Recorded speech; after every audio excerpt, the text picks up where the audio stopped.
Video में हम class 12 का चैप्टर नंबर 3 मैट्रिसेस करने वाले। तो सबसे पहले हमें ये समझना होगा कि मैट्रिसेस होता क्या है। तो मैट्रिसेस का हम यूज करते हैं आगे जाके डेटा को रिप्रेजेंट करने के लिए। फॉर एग्जांपल मान लीजिए एक दो कंपनीज है, एक का नाम है कंपनी ए, एक का नाम है कंपनी बी, जिसके अंदर ए के अंदर 20 वर्कर्स काम करते हैं और बी के अंदर 10 वर्कर्स काम करते हैं। तो फिर बाद में हम इस डेटा को मैट्रिक्स में रिप्रेजेंट कर सकते हैं जैसे 20 10, या फिर कोमा इसे ऐसे भी रिप्रेजेंट कर सकते हैं 20 10।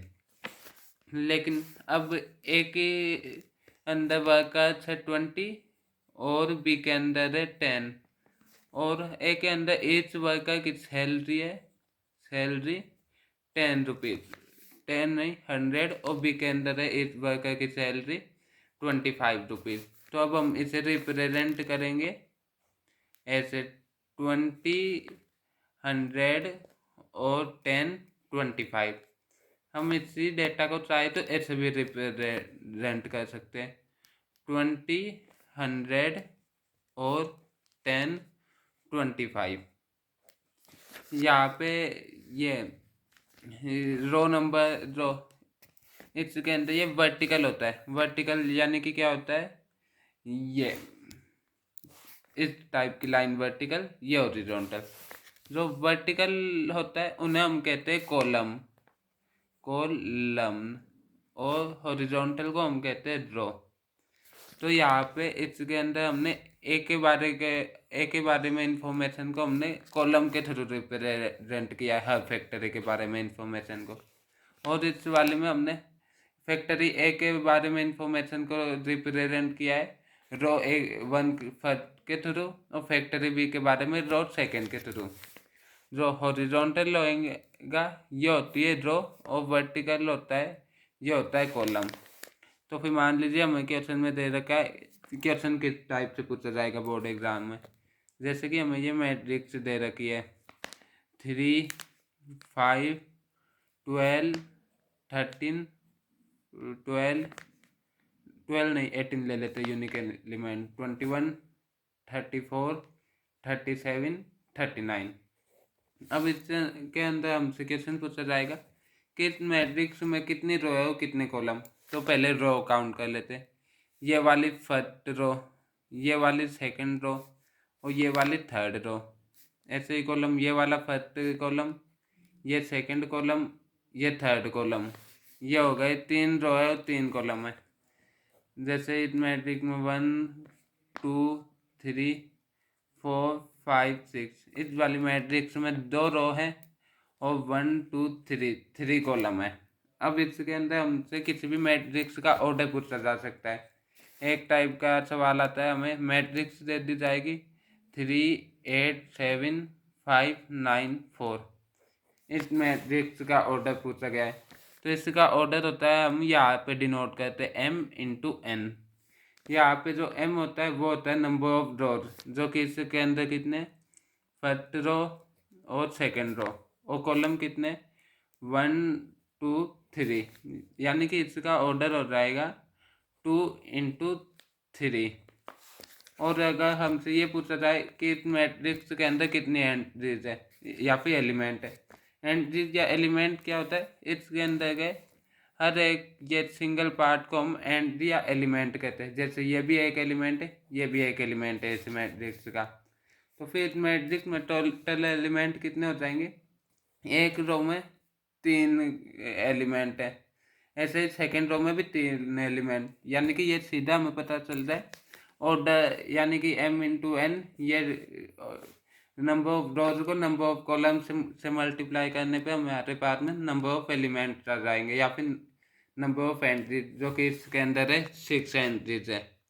अब मान लीजिए एक और टाइप का क्वेश्चन आता है, जैसे कि फॉर एग्जांपल हमसे क्वेश्चन में पूछ लिया जाएगा कि इस मैट्रिक्स का A1 3 एलिमेंट कौन सा है। तो फिर बाद में ये कैसे फाइंड करेंगे, तो हमें पता चल गया कि ये m×n से डिनोट करते हैं। अब इसके अंदर एक और आता है डिनोटिंग का, जो पहला एलिमेंट होता है उसकी रो कौन सी है 1, और कॉलम कौन सा है वन, यानी कि इसे A11 भी कह सकते हैं। ऐसे ही दूसरे वाले एलिमेंट की रो कौन सी है, वन, कॉलम ये m×n, m पहले और n बाद में, इस वाले फॉर्मेट में लिखते हैं। हम इसे Aij से भी डिनोट करते हैं एलिमेंट के में, Aij, जहाँ पे i है रो और j है कॉलम। तो फिर यहाँ पे ये सेकंड एलिमेंट हो जाएगा A12, ये A13, ये A14, कितनी आगे तक ले जाए जाओ। ऐसे ये यहाँ पे A21, A22, A23, 24, इस तरीके से। अगला हो जाएगा A31, 32, 33 और 34, इस टाइप से। तो फिर बाद में इसे भी कहीं भी ले जा सकते हैं। तो फिर क्वेश्चन में ये पूछा जा सकता है कि हमें मैट्रिक्स दे दी 2, 5, 8, 7, 9, 11, 13, 35, 41, और हमसे क्वेश्चन में पूछ लिया जाएगा कि इसका A21 एलिमेंट कौन सा है। तो 21 में रो कौन सी हो गई, सेकंड, और कॉलम हो गया वन, यानी कि रो सेकंड कॉलम वन, यानी कि इसका ये A21 एलिमेंट आ जाएगा 7। फिर बाद में हमसे इसके अंदर एक और आता है कि हम मैट्रिसेस को जनरली कैपिटल लेटर से डिनोट करते हैं, जैसे कि A = ये मैट्रिक्स है और B = ये मैट्रिक्स है, 3, 4, 5, 6, 7, 8, कुछ भी ले लो, कैपिटल अल्फ़ाबेट से डिनोट करते हैं मैट्रिसेस को। अब मान लीजिए कोई भी दो मैट्रिसेस इक्वल है, जैसे कि A = B, यानी कि A मैट्रिक्स B मैट्रिक्स के बराबर है। तो इसका मतलब क्या होता है, तो इसमें ये दो कंडीशन अप्लाई हो जाती है कि इसका ऑर्डर और इसका ऑर्डर, यानी कि ये m×n बराबर होएगा। यानी कि अगर इसका ऑर्डर 2×2 है तो ये भी 2×2 का होएगा। अगर इसका ऑर्डर ये 2×3 है तो इसका ऑर्डर भी 2×3 होएगा। फिर बाद में आता है, जैसे कि फॉर एग्जांपल हम ले लिया ए है 1, 2 रो 3 कॉलम, यानी कि 1, 3, 5, 7, 11, 13। ऐसे ही भी हमारे पास में X, Y, Z, A, B, C, इस टाइप से भी क्वेश्चन पूछा जाता है। और इसके अंदर इन दोनों का ऑर्डर भी बराबर होएगा और हर एलिमेंट जैसे कि A का Aij = B के Aij के बराबर होएगा, यानी कि A का जो A11 है, यानी कि फर्स्ट फर्स्ट कॉलम में जो एलिमेंट है वो B के भी फर्स्ट कॉलम के एलिमेंट के बराबर होएगा। यानी कि इससे हमें क्वेश्चन में पूछा जाएगा, हमें A मैट्रिक्स दे देंगे और A = B कंडीशन दे देंगे और हमसे ये वेरिएबल दे देंगे और B में इन वेरिएबल्स की वैल्यू पूछी जाएगी। तो इससे हमें दिख रहा है X = 1, Y = 3, Z = 5, A = 7, B = 11, C = 13, इस टाइप से हो जाएगा। अब जनरली क्वेश्चन में सीधा ना पूछ के इस टाइप से दे दिया जाता है, जैसे कि A मैट्रिक्स है 1, 4, 5, 7 और A = B है और B = ये X + Y और X - Y, 4, 5। अब इसके अंदर हमें कुछ नहीं करना होगा, सिंपली क्वेश्चन में इक्वेशन बना लेंगे। X + Y = 1, ये हमें पता चल रहा है, कंडीशन में दे रखा है, ये वाला रूल अप्लाई करके कि सभी एलिमेंट बराबर होंगे। और X - Y = 7, इसे सॉल्व करने पे आ गया 2X = 8, X = 4। X की वैल्यू को 4 रखेंगे इक्वेशन 1 में तो Y की वैल्यू आ जाएगी Y = 1 - 4, यानी कि Y की वैल्यू आ जाएगी Y = -3। अब इसके अंदर एक और टाइप का क्वेश्चन बनता है, ये Aij वाले से, जैसे कि Aij = हमें क्वेश्चन में दे देगा कि 1 + I + J, और हमसे ये पूछा दे दिया जाएगा क्वेश्चन में कि ये एक ऑर्डर 3x3 ऑर्डर की मैट्रिक्स है और हमें इसे बनाना है कि एक ए मैट्रिक्स है जिसका ऑर्डर है 3x3 और इसका कोई भी element a i j is equal to 1 + i + j है और हमें मैट्रिक्स बनानी है। तो हम सबसे पहले डायरेक्टली मैट्रिक्स ना लिख के पहले लिखेंगे A11 इज इक्वल टू क्या हो जाएगा 1 + i की वैल्यू 1 j की value 1 is equal to 3। A12 is equal to 1 + 1 + 2 is equal to 4। इस तरीके से हम सभी एलिमेंट को फाइंड करेंगे।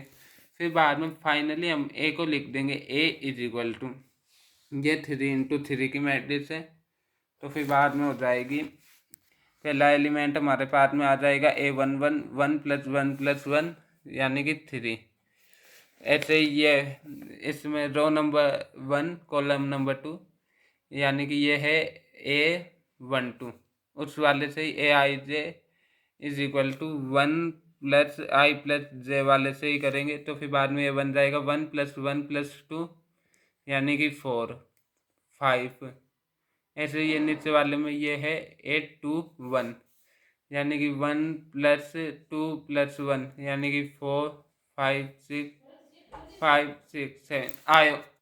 अब ज़रूरी नहीं है क्वेश्चन में ये हमें पूरा नंबर आई जे जे या फिर ऐसे भी दे सकता है ए i j is equal to 1 + 1/√3 आई। तो फिर बाद में इसके अंदर क्या हो जाएगा ए और ये 2x2 ऑर्डर की मैट्रिक्स है। तो ए इज इक्वल टू पहले में रो 1 कॉलम 1 यानी कि 1 + 1/√3 यानी कि यह हो जाएगा सिंपली ये भी लिख सकते हैं 1 + 1/√3 अगर सॉल्व ना हो तो। फिर बाद में अगली बन जाएगी रो 1 कॉलम 2। तो फिर बाद में सेम की सेम नीचे वाले में हो जाएगी रो 2 कॉलम 1 यानी कि 1 + 2/√3 1 + में 2/√3। अब इसके अंदर मैट्रिक्स के भी टाइप होते हैं।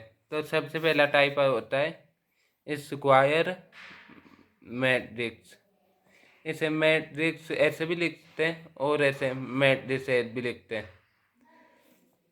अब स्क्वायर मैट्रिक्स क्या होता है स्क्वायर नाम से ही हमें पता चल गया जिसमें दोनों लेंथ भी इक्वल हो ब्रेथ भी यानी कि number of rows m is equal to n यानी कि number of rows is equal to number of column. और फिर बाद में स्क्वायर मैट्रिक्स के बाद में आता है ये कॉलम मैट्रिक्स। इसमें नाम से पता चल रहा है कॉलम मैट्रिक्स जिसके अंदर सिर्फ वो कॉलम ही हो एक ही कॉलम हो जैसे कि 1 3 4 5 रो कितनी भी हो सकती है। ऐसे रो मैट्रिक्स में सिर्फ एक ही रो होगी और कॉलम कितने भी हो सकते हैं 1 2 3 4 5 6। फिर बाद में आती है यूनिट मैट्रिक्स। यूनिट मैट्रिक्स के अंदर ये डायगोनल वाले एलिमेंट्स 1 होते हैं और बाकी सारे एलिमेंट्स 0 होते हैं। डायगोनल वाले 1 डायगोनल यानी कि ये वाली लाइन और यहाँ पे डायगोनल भी ये वाली स्पेसिफिकली डायगोनल ये वाली नहीं ये वाली डायगोनल यानी कि ये एक ये सभी 1 हो तो ये वाली यूनिट मैट्रिक्स होती है। फिर बाद में आता है इसके अंदर कि ये नल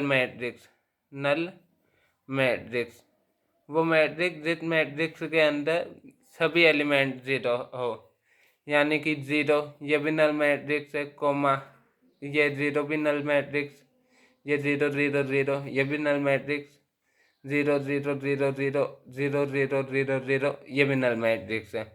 अब क्वेश्चन का एक और टाइप आता है कि एक मैट्रिक्स है जिसके अंदर 25 एंट्रीज है 25 नहीं 30 एंट्रीज है। अब इसके अंदर कितनी पॉसिबल मैट्रिक्स है जिनके अंदर 30 एंट्रीज हो सकती है अलग अलग टाइप की। तो इसके अंदर हम बेसिकली m इंटू एन के देखेंगे कि m इंटू एन के कितने डिफरेंट फॉर्मेशन बन सकते हैं। तो सबसे पहले हम छोटे से शुरुआत करेंगे। तो फिर बाद में सबसे पहला फॉर्मेशन है 1 × 30 दूसरा है 2 × 15 यानी कि इनका प्रोडक्ट 30 आना चाहिए। हमसे ये पूछा गया है कि 30 एलिमेंट वाली कितनी अलग अलग टाइप की मैट्रिक्स है पॉसिबल है कि जिनके अंदर 30 एलिमेंट प्रेजेंट हो। तो हमें 30 एलिमेंट लाने हैं टोटल। तो 1 रो 30 कॉलम, 2 रो 15 कॉलम, इस तरीके से हम प्रोडक्ट 30 लाएंगे। फिर बाद में नेक्स्ट आता है 3 × 10 और 4 आएगा नहीं, 5 × 6, 5 × 6 = 30। अब ये जो हुए यहाँ पे ये 5 रो 6 कॉलम में भी 30 होंगे, ऐसे ही 6 रो 5 कॉलम में, 10 रो और 3 कॉलम में, 15 रो 2 कॉलम में और 30 रो 1 कॉलम में, यानी कि टोटल 8 पॉसिबल वेज है जिसके अंदर हम 30 एलिमेंट वाली मैट्रिक्स डिफरेंट टाइप्स की बना सकते हैं। तो फिर बाद में ये मैट्रिक्स चैप्टर के बेसिक्स कवर हो गए। ये पूरा मैट्रिक्स कवर नहीं हुआ, ये इसके बेसिक्स ही है। एडवांस अगली वीडियो में, यानी कि एडवांस कॉन्सेप्ट, इसमें लगभग नॉर्मल सवाल हो जाते और एडवांस सवालों के लिए एक और वीडियो आएगी।